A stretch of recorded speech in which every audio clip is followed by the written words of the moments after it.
Hello बच्चों, मैं आज आप लोगों को क्लास 6 का चैप्टर 4 यानी 6 है हमारी दुनिया। क्या है हमारी दुनिया? पृथ्वी के प्रमुख स्थल रूप। क्या पढ़ेंगे? पृथ्वी के प्रमुख स्थल रूप। थोड़ा सा मिस प्रिंट हो गया, दिक्कत मत मानिएगा, समझे ना।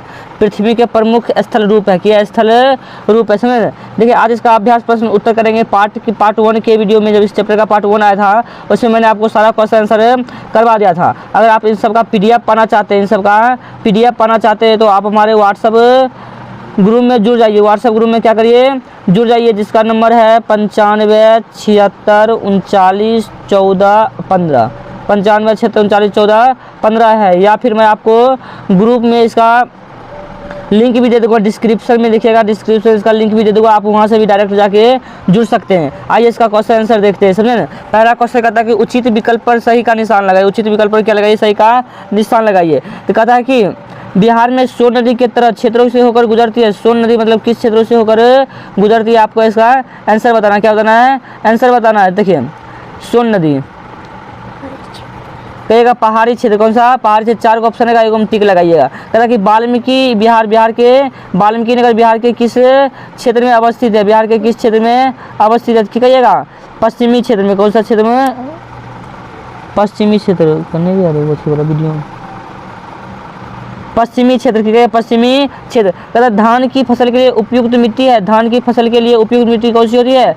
चिकनी मिट्टी होती है। पठार की ऊपरी सतह होती है, तो हम बताते हैं पठार का ऊपरी सतह सपाट होता है, लेकिन पठार का सपाट होता है, लेकिन अगर पहाड़ है तो पहाड़ का नुकीला होता है, पहाड़ का संकीर्ण एवं नुकीला होता है। तो पर्वत कितने प्रकार के होते हैं? पर्वत क्या आप अपनी 6 क्लास में 3 देखें, लेकिन 7th में जाइएगा तो 4 देखिएगा, समझे। 4 प्रकार का होता है। अब आइए नेक्स्ट क्वेश्चन कहता है खाली स्थानों को भरिए। तो बिहार का अधिकतर भाग डैश नदी के दोनों और मैदानी के रूप में फैला है। तो आप कहेगा गंगा नदी। किया बाबू रे गंगा नदी। अब कहता है कि पहाड़ों की लंबी श्रृंखला को क्या कहते हैं? पहाड़ों की लंबी श्रृंखला को क्या कहते हैं? पर्वत श्रेणी। की कहते हैं? पर्वत श्रेणी कहते हैं। पर्वत श्रेणी, चूंकि तिब्बत का पठार लिखा गया, पर्वत श्रेणी होगा। पहाड़ सॉरी यहाँ 3 नंबर, सॉरी 2 नंबर छोड़ दिए। तो डैश को संसार का छत कहा जाता है। पामीर के तिब्बत के पठार को संसार का छत कहा जाता है।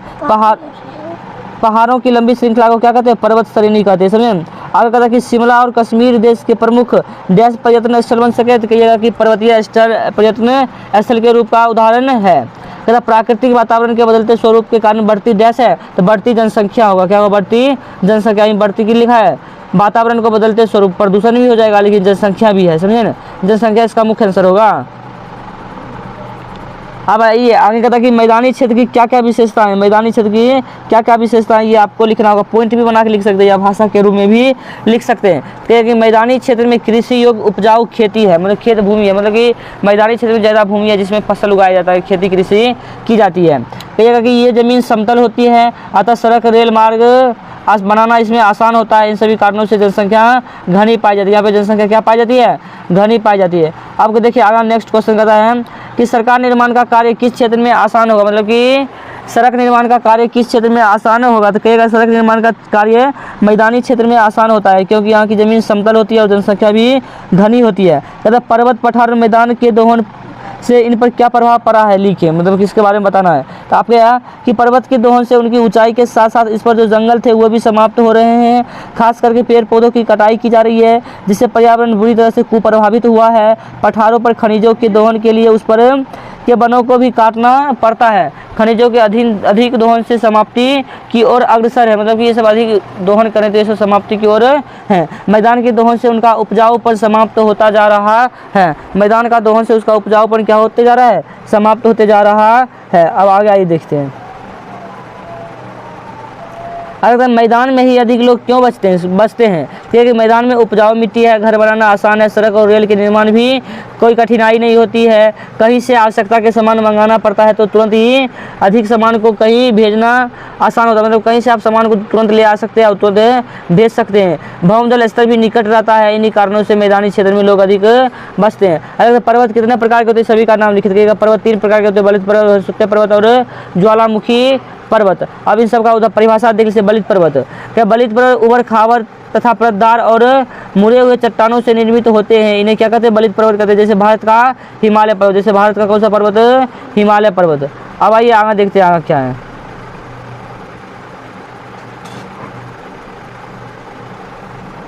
भ्रंश सत्य पर्वत कहिएगा। पृथ्वी के आंतरिक क्रियाकलापों के चलते कहीं कहीं पृथ्वी पर दरारें पड़ जाती है, उनके बीच वाले भाग ऊपर उठ जाते हैं, ये ऊंचे उठे भाग भ्रंशोत्य पर्वत कहलाते हैं। अब ज्वालामुखी पर्वत, यह ज्वालामुखी से निकलने वाले लावा एकत्रित होकर ठंडा होने के बाद ऊंचे स्थान को ज्वालामुखी पर्वत कहते हैं। समझे ना, इटली का विश्ववियत पर्वत इसका सबसे अच्छा उदाहरण है। समझे ना, ये बात समझ गए। इसे पढ़ा दिए थे बैक के वीडियो में। अब आइए कहता है कि कुछ महत्वपूर्ण प्रश्न समझे जो चैप्टर में हम पढ़े थे। पर्वत तथा पठार में क्या अंतर है, पर्वत तथा पठार में क्या अंतर है, तो आप सुनिए क्या कहिएगा। पर्वत तथा पठार में मुख्य अंतर यह है कि पर्वत का आधार चौड़ा होता है और शिखर क्रमशः पतला और नुकीला होता है। शिखर इतना ऊंचा होता है कि जिस पर बर्फ जम सकता है। इसके विपरीत पठार पूर्णतः सपाट होते हैं। पठार कैसे होते हैं, सपाट। ये देखिए, इसका शिखर बहुत ऊंचा रहता है या इसका शिखर पतला रहता है, लेकिन ये सपाट होते हैं और इनके किनारे काफ़ी ऊंचाई के लिए होते हैं। पर्वतों की ऊंचाई काफ़ी अधिक होती है, जबकि पठारों की ऊंचाई मैदानों से अधिक होती है। मैदानों से क्या होती है, अधिक, लेकिन पर्वत से छोट होती है। ऊंचाई का ख्याल से पठार मैदान और पर्वत के बीच रखे जा सकते हैं। थोड़ा सा क्वेश्चन और बचा है।